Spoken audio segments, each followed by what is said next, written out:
All right, let's talk about something we all deal with, clothing sizes. Today, we are going to decode that often confusing world, from the system behind the tag all the way to the actual measurements that make it all supposed to work. So let's just kick things off with a question I am sure you've asked yourself a million times. It's that crazy inconsistency that this explainer is all about.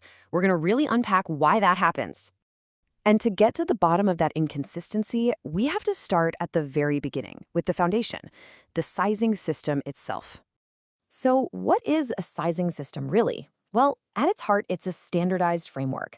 A brand usually starts with what they call a base size, often fit on a real live model. And then they use this method called grading to scale every other size up or down from that single starting point. In theory, it's meant to create consistency, across a brand's entire collection. Now, this system didn't just pop up out of nowhere. It actually has its roots way back in 19th century custom tailoring. But as mass production started to take over, well, manufacturers needed a way to standardize clothes for everybody. And that led to the systems we see today, which, of course, are still evolving to include more specialized categories. But here's the thing. A system is only as good as the data you put into it. And when it comes to clothing, before a single piece of fabric is ever cut, it all begins with data from the human body. And this quote, well, it really gets to the heart of the matter. Every single step that comes after this, from the pattern maker's first draft to the final stitch, it all hinges on getting these initial measurements right. A tiny error here, it just gets magnified down the line. And getting that accuracy really comes down to one simple but absolutely crucial tool, a good quality, flexible measuring tape. But just as important is remembering that our bodies aren't static. Measurements differ by age and gender, and they change over time, especially for kids who can feel like they need new measurements every single time they need new clothes. So let's get practical. Let's take a look at how some of the most essential measurements are actually taken, starting with the upper body, or what's known in the tailoring world as the bodice. First up, the bust measurement. This one is fundamental for pretty much any upper body garment.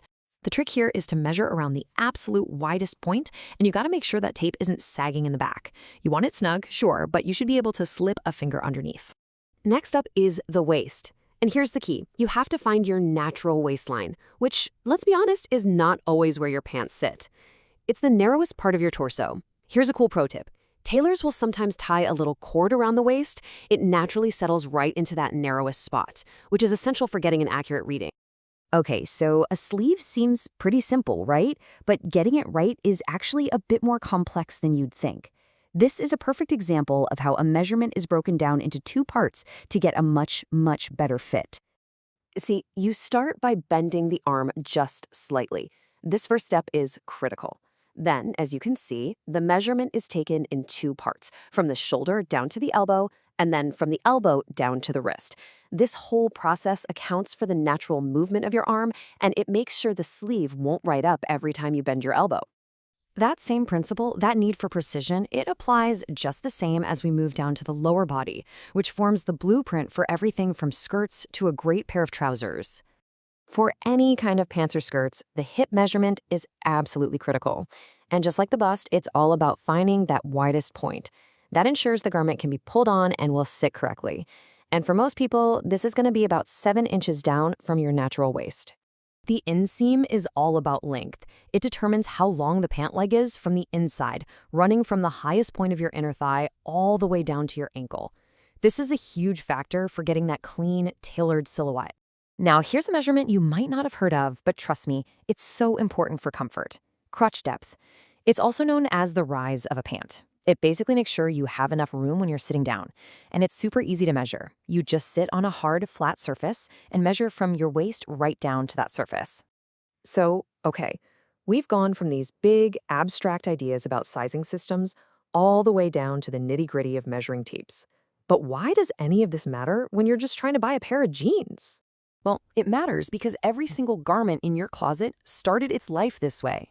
Those fundamental body measurements are used to create a base pattern, and that one pattern is then graded up and down to produce all those familiar sizes you see on the tags. And this is where that inconsistency we talked about at the very beginning comes from. A tiny little error at the start, a slightly off measurement on a fit model, it gets magnified with every single step that follows. And that is exactly how you end up with two pairs of pants, both labeled medium, that fit completely differently. Which leaves us with one final thought, doesn't it? We now understand this standardized system.